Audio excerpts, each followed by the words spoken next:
Alright.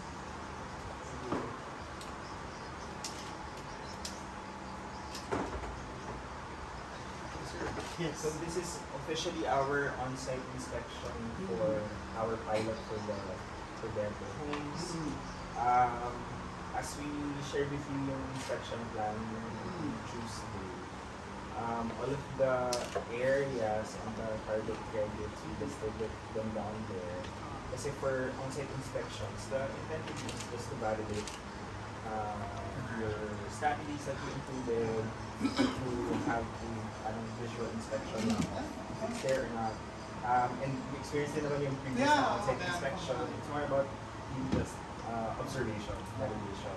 As we finalize yung official assessment report for the project. And since this is a pilot for Verde, it is also an opportunity kasi for the team to understand better, to create yung standard dito.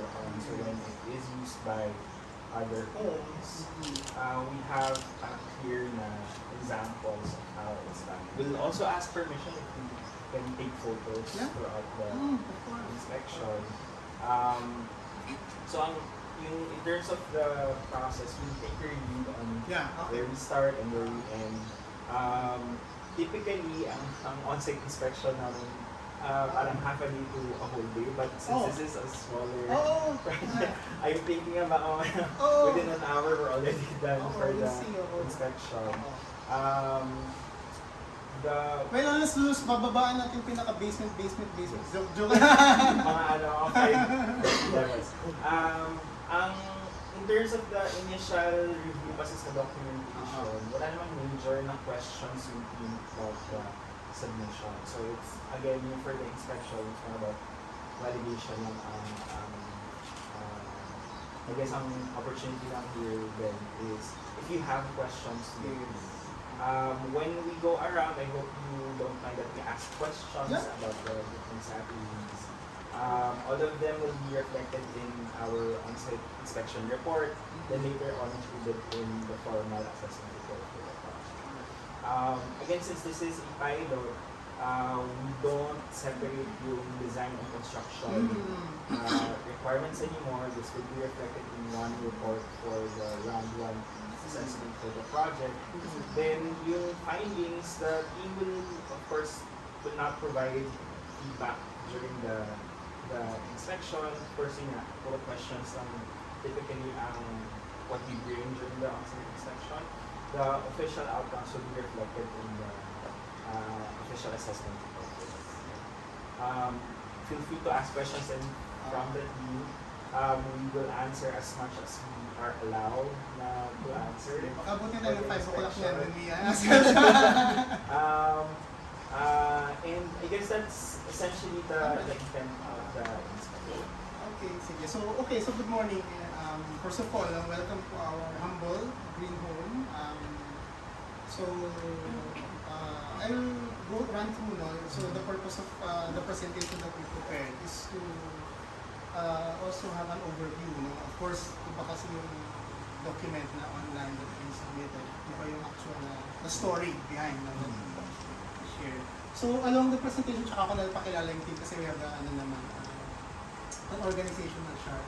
So this is the product of hard work of everyone na nandito. I humbly acknowledge everyone for everyone's contribution to putting this together. So from the start, clear naman yung vision namin. The vision really is kasi kami yung nilarap, parehas kami yung environmental planners yung practicing for 15 or 20 years. So, and it was high time to prepare to transfer here into our home. No? So we bought the property 2015 pa, 2014. So, sabi ko, I think it's best that since this is our home, let's make it a pilot na rin. And put together lahat ng mga advocacies namin. Practice, di ba? Parang, it's practicing what we preach. Parang it's not easy. Talagang it was a huge learning curve na kumbaga talagang ma-humble ka talaga eh. We were humble. we were humble. Hindi siya ganun kadali, but it was worth it. So this is the product of it all. So it's a work in progress. So let me start. So yun. So this is the Castro Green Home, DCGH. We called it of course obviously. So this is the facade, and sige, let's go through the presentation. And if you have questions, jump in. Let's use this as a platform for deliberation. So next slide. Yeah. So just a run through of the credits talagang inara namin based from the score sheet that was provided to us. Next slide.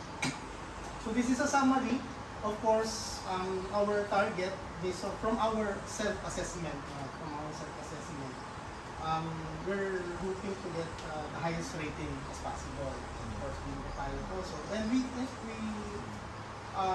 tried our best to meet all of the credits. Some of it are still work in progress. No? So for example, yung bike rack sa baba, obviously hindi pa siya nasa setup. Ready mag-bike si Lara. Uncle sprint pa yan. Yung bike rack, sabi ko, hindi pa natin nakakabit. So most of it, I would say mga 90-95% nakakabit. So next slide please. So this is the chart. This is the team. We've worked very closely with our homeowners association. Very critical. Ang hirap talaga ng barriers because of the mindset, no? We originally set out and chose this property because of the location we wanted. But originally, of course, hindi pa uso yung Verde District yung time na yun. This was being developed. So, just working backwards, it would have been really nice.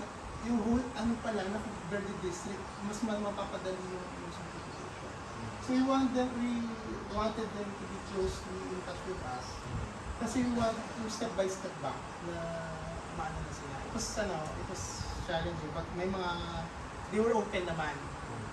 So of course, the design team, of course, our construction team, habang engineer namin. We've had 2 site engineers. Tapos our solar installer is also an electrical engineer. So siya yung naging sa amin, nag-guide sa amin sa design ng solar and electrical. Tapos of course, our Verde team, pinakilala ko na kanina. Next slide please. By the way, si Casey is our registered Verde who passed before. Sabi ko, ayokong i-take on itong whole so I wanted to prepare someone kasi talaga the plan is to replicate regardless of what happens with Verde. We're dead set on what we've learned here. This is a prototype and we will replicate in our way. So yes, to start with, ito yung emergency procedure namin. So if in case of any emergency, sooner or later, may fire exit kami nakabang dyan. Office ko na rin yan. Lulundag lang ako dyan. Of course, it's all open din. May nakaset din kami na fire exit sa baba. And of course, the different floors. That's standard naman. And of course, may fire extinguisher na rin sa baba. First aid kit per floor. Yung anak ko, may sarili siyang first aid kit. Kasi required sa school, may helmet, may first aid kit, may bit-bit yan, tapos whistle. So lahat kami prepared. No? Yeah. So, self-explanatory, may hospital na malapit din, experience na rin namin. It's very important na malapit sa mga. Next slide. Yeah, so this is very important kasi, of course, we're not just planning yung house, but ano yung nasa paligid. So these are the nearby mga amenities. Ang realization namin, of course, as the urban planner, important yung accessibility. So traditional kasi yung subdivision, obviously, nasa labas yung siya. So this from this, of course, hopefully may impact din once we do the Verde certification, we can influence other houses. There are almost 200 homes dito eh. So yung tina-target namin umpisa. So once we get the critical mass, then hopefully we can influence with public transportation. Tapos as we all know, yung Verde Valley right beside, tinanim ko na rin yan, naka-green district na rin yan. So Yan talaga yung ano eh, yung influence na that we're looking to start. So, next time. Yeah, so as I mentioned, very closely we work. Ang daming design iterations niya. Itong nakikita niyo ngayon, it's not actually the original na naging product ng design namin nila.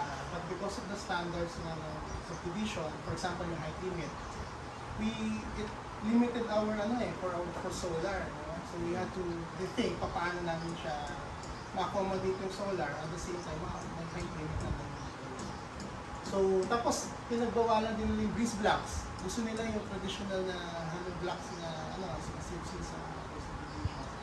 We tried to explain to them the importance of syempre yan, nakikita mo sa labas, yung hangin na papasok.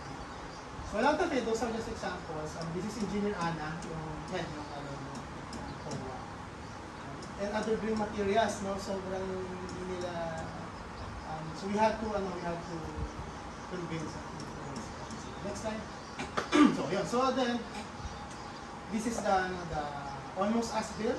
So this is the right side, isometric. So nakikita nyo later, anyway, ikutin naman natin later. So, next slide. So, per floor, this is the ground floor, as you've seen kanina. Ito na rin yung parang, in-anticipate ko na kasi, like for example, yung mga bisita kami. So, sinishare na namin yung process namin. Ganito yung green, ganyan. Siyempre, mga friends namin, talaga ganun pala, ganyan. So, iba yung yung actual, diba? Hindi lang concept siya. Maraming namamaha, for example, ito may kita nyo later on, yung battery, na complete na yan, yung EV, tapos yung solar namin. Ito yung aquaponics na sila, solar. Isa dito yung Bokashi. So later, ikutan naman natin. Next slide. Second floor, yan. Mamaya, we can go through the bedrooms. Our masters, office ni Lara. Tapos, of course, yung part nila ni Lucas. Actually, may kalakay na. Kasi ito open. We wanted kasi yung cross ventilation, not just horizontal. So, lumusot siya. Even ito, nakikita niyo open ito. So, pass to next slide. Sa deck. So ito, this has been our party place. Christmas and New Year. Hindi pa siya tapos kasi we were thinking na maglagay nito ng artificial grass. I know, medyo na sa birthday. But we found a product na siya, yung Korean siya. For consideration pa namin siya. Tapos yung deck, yung wooden deck, yung planks. Yan. And the next slide, of course, yung deck, hopefully, okay sa inyo makiat dito sa super deck to see the green roof. I partnered with Vertigrow. Binigay niya sa amin ng libre yung so, knowledge yung product. And of course, yung solar panel niya. 10 panel siya. Okay, next slide. So this is the summary of all of the kinaya namin na ilagay ito together. It's all integrated, hindi siya separate, it works hand in hand with each other. So let me go through each one. Next slide. So we did the simulation. We have a modeler.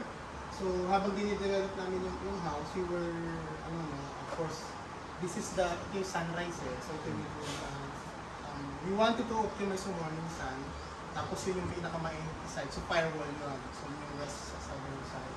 So we did the simulation, paano namin lumilapit yung windows. Tapos yung system ng cross ventilation namin. So kita nyo itong below. Blocks namin, we go through. So lahat ng windows. We wanted this parang outdoor. No? So in fact yung tiles namin, nire-reconsider namin baka parang plain namin siya. Parang pwedeng outdoor siya talaga. Parang garden ang lalapit siya. Yan, ito yung going up. Tapos yung, of course, yung sa next slide. Also, we did the simulation ng daylight. So, may mapapansin nyo ito, very nice because sa daylight, sa araw. Ito yung medyo nakita namin na medyo dark. So, hindi mo natin so, it was very helpful when you're designing. Ang kagandahan dito, na-maintain namin yung actual na simulation. Next slide. So ito siya sa actual. 7:30 in the morning. Yan.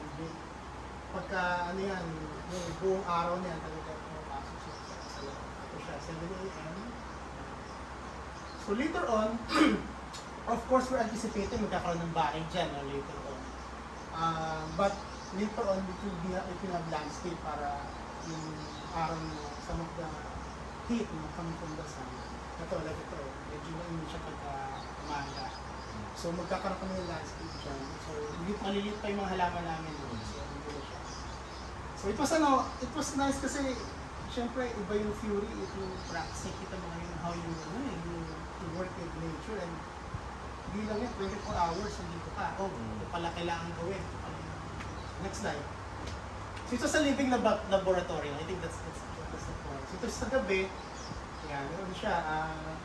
Very nice siya. We had some of our solar nga lang, hindi siya gumagana minsan. So yun yung realization ko, kailangan yung mga garden solar, hindi siya. So ito yung green roof, nung New Year, I had a 360-degree view. No? Nakikita namin from Rizal, from Tagaytay. Okay, next slide. Ito yung green roof, ito yung system Liberty Grove. Dito kami medyo nagkaroon ng challenge because they wanted 0.5. No? So, we had to rethink paano namin accommodate ito given the height limitation. So, yeah, we achieved naman. So, they installed this, tapos nag-waterproofing kami. Tapos ngayon yung mga halaman na doon. In fact, yung mga minsan, yung helper namin, doon ako kumukuha. Ipitas doon ng okra. Nagbakasyon lang ngayon, kaya man naman ibang halaman namin may nag-dry up. But that's the we've tried our best talaga edible landscaping. Ang challenge na namin, realization ko, ang daming ibon dito. Yung uwak. Oo, so imagine mo talaga, no, hindi mo malalaman sa libro yun eh. mga ganong environmental conditions. Tapos ito, yan, that's my pwesto pagka, sa mga may next slide. So we did our base case, of course, for energy. Target reduction namin 64%. So with the solar, we have some monitoring naman yan. Next slide. Yan. So our solar, nakaabang siya. As I mentioned kanina, may rin siya. Tapos next slide. Yan. Ito, meron kami monitoring sa app na nandun siya sa nakita mo talaga. Nag-spike yung consumption namin yun, nasabi ko na pagkamit ng aircon. Ito yung solar namin ng generation. So, from our end, yun na learning mo, yung aircon. So, kailangan namin turuan namin anak namin. Huwag masyadong maano sa aircon, no? Yan ang realization namin. So, ganong condition, no? Ayan. Our monthly consumption, as I mentioned kanina, nag-decrease siya ng 50%. So, kitang-kita mo siya, real time, no? Gumagana siya. Next slide. Yung solar energy namin, performance. So, our solar installer informed niya, yung battery can be expanded pa. So, as it is yung battery namin ngayon, we can accommodate 5 more panels. So, yung 5 more panels actually nakaabang sa carport namin. So, hindi ko muna pinalagyan kasi pag nagpangsakan baka mabagsakan ng ako. So, kaya naka-provision siya. So, yung capacity ng battery and inverter is about 15 solar panels. Next slide. Yeah. So, water base, of course, ang target namin is 47%. 8 cubic, no? 8 IBC tank. Yun yung visualization ko. We have 2 IBC tank na ngayon. Expandable siya pataas. Tapos meron kaming rainwater catchment dito, 1,000 meter sa corner. Tapos dito sa corner din. Tsaka doon sa yung pad na may 15 meter. So that's 3,000. So we are targeting na ma-accommodate dito. Kasi kinitas pa namin, hindi obviously hindi mapupuno eh. Hindi siya napupuno. Lalo ngayon yung season nila ng tapunan. So nung kinabit namin ngayon recently, so natatak naman namin ngayon kung gaano kabilis. Sige, next slide. So ito yung system namin. Yan, ito yung IBC tank. So it will capture the whole. Kaya nakita yung roof namin, naka-orange na gano'n. It will capture the water. Plus yung dito sa green roof. While yung solar namin, naka-orange na gano'n siya. So, tapos, yung may nandito yung namin, other Tapos actually itong IBC tank na to, provision namin, nakakabay na to sa toilet. So first time kong may talaga ipa-flush siya sa toilet, nakabang siya. So again, yung challenge, hindi siya nabubuno. So kailangan mo na gamitin yung non-usual. But hopefully when pagka rainy season, you can test it too. Sige, next slide. Ito, modern bamboo. Actually, dapat itong modern bamboo partner na namin to, may stock na kami dito. Halos kung kita nyo lahat ngayon dito, almost siya. Bamboo flooring sa second floor, SPC. Very accommodating sila, tsaka yung material nila, naman siya, madali siyang install. Yan. Next slide. Yan, yung ground earth, nasa baba, nakikita nyo, our friend from Batangas, Alfonso, siya, that's his innovation. So, we applied it here kasi we wanted to pilot, no, yung how it can be used. Kasi parang entry point mo sa residential, muna siya, accent wall. But later on, objectives the whole house, no, naka-ramp siya. We apply na sa so it's very, siya, of course, may artistic rin siya, imbis sa TV, naka sa living room, no? Ang objective namin yung storyline, for example, sa mga anak, sa bata, sa mga kaibigan niya. Ito yung regenerative design. So, imbis na nanonood ng TV, kinukwento namin yung programa. So, ganyan siya, tina-tamper, yung isang mabuo, iba-ibang colors. So, of course, yung artist ng friend ko has been very helpful. So, parang naging na sa amin close because masalimuot, no, yung paggawa niya. But what's good with it, nakadagdag siya sa structural. Parang shear wall eh. Parang meron kami shear wall ng elevator sa baba, no? Kaya siya sir katagal yung ginawa? Actually, week lang eh. Mabilis lang siya. Once Mga 1 week na. Less than, actually 3 days, 4 days. So, Tapos lang pala, nagulat din. nagulat kami. Set yung Mas matagal, nagpatagal sa kanya yung selection namin ng color. Ito kasi siya may mga positive. Yung design. So yung design, so ang inspiration niya sunset eh. So tinry namin habulin. Siyempre, di mo mahabol talaga nasa natural world. But once you're set with the design, pipili ka na lang dyan. Yan, ito, yan, blue, brown, ganyan. So 3-4 days na po lang. Very I think helpful siya for telling the story of regenerative. Okay, next slide. Yeah, yung door namin, ito yung pinaka-dramatic na portion ng bahay. Dahil iniyakan naman ko to because di na gusto yung design. Hindi kami nag-agree. Because ako kasi Fibonacci, no, yung yung concept ko. So, realization ko, syempre, once kwadrado siya, mahirap siyang habulin. Ang original design ito, ganun lang, planks lang. Kasi we wanted to showcase the different woods kasi. So yun lang naman ang gusto ni Lara. No? Sabi ko, let's create a story with it. Yan. So Fibonacci ko siya, pero in the end naman, gusto mo naman, di ba? Yes or no? Ha? Ano? Venus, okay naman sa'yo. Nandun na, nakakabit Ano na. So, ito yung isang major learning namin. Kasi, alam mo, ang madali niyan, punta ka ng Tagaytay silang, ang mo nakakatakot doon, yung mga inabra, yung mga, hindi mo rin po sa bundok mo yun, hindi mo rin po sa, ang dami, massive slabs of, so, this is FSC certified. So, doon siya sa Filtra, sa ID Wood, sa San Mateo. So, imagine yung pagod dito, coming from here, going to San Mateo, instead of if hindi kami nag-drill certification, takbo na kami sila. Tapos ganun lang. Tapos yung cost niya, no? Twice. Pero it's worth it because it's a product of So, yan, FSC. At least meron na rin ako experience of actual FSC. Next slide. Yan. Yung di nyo makikita, of course, yung septic tank, fiberglass, so we wanted yung condition na kaya namin ng hollow blocks as much as possible. So, effective naman siya, no problem as of now, madali siya transport, and of course, durable siya, capacity level siya. Next slide. Yeah, we tried our best in local procurement and of course ang realization natin hindi siya ganun kadali. So we tried our best no, yung I think dito papasok later on yung blockchain na talaga eh, no? Saan galing yung kasi dito word of mouth yung pa rin sasabihin eh, no? Ito galing dito sa provision ng ito, ganyan. Isa pang realization namin, we wanted really furniture, local furniture. Bukod sa minsan, hindi available, hindi approachable, hindi minsan, mahirap kontakin na experience yung Nilara. So you know what, we end up with IKEA. So yan yung challenge for local. So we try our best within the perimeter. Of course, marami din sa labas.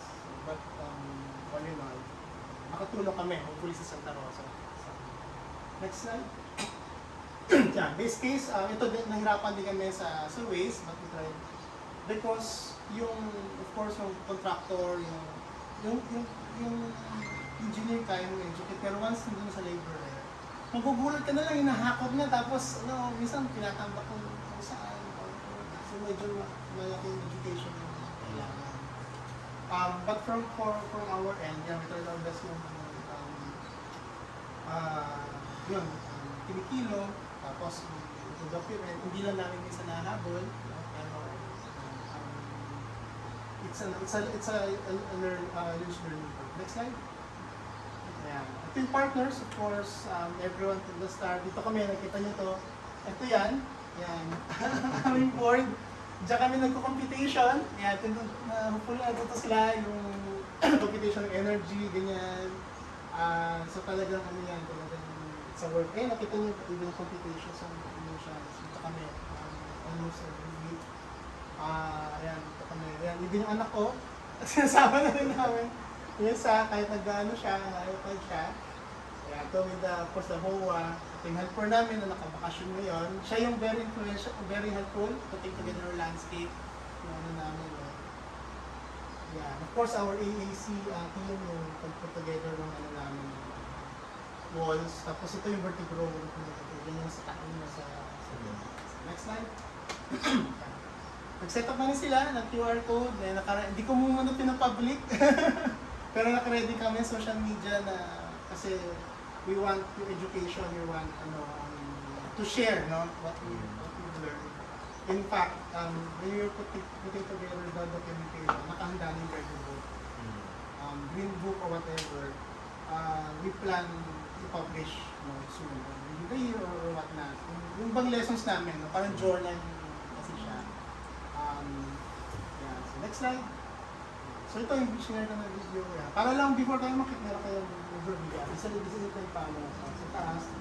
Yung stairs dito, paakyat. Safe naman yan, pero that's not the final stairs. So kaya tayo later, makikita nyo itong yung parking area namin. So visually, magkakaroon pa siya dito sa slide na ito. Naabutan na ito, magkakaroon siya ng automated na siya. So the long-term vision is AI generated siya. Meron ako may purchase from Japan. So kaya mo siya i-consolidate ito lahat. Ang sa akin kasi digital twin passion. Lahat ng monitoring papasok ko dito. Kunyari yung araw, ganito siya ngayon. So kaya niyo mag-open, kaya mo mag-close. Even yung water system. Ito yung ITC tank namin sa likod. So lahat yung bumabagsak dyan. Ito yung tutuloy dito. Yan siya. Our baby for the last year. So second, that's a work in progress. But it's a home. Yun ang important sa amin na natesta namin siya. So that concludes our presentation. If you have questions. Ano lang. Yeah. So far, sir, wala. Maybe we can go around? Yes, sir. Sige, dyan na. Okay po tayo sa taas. Sige.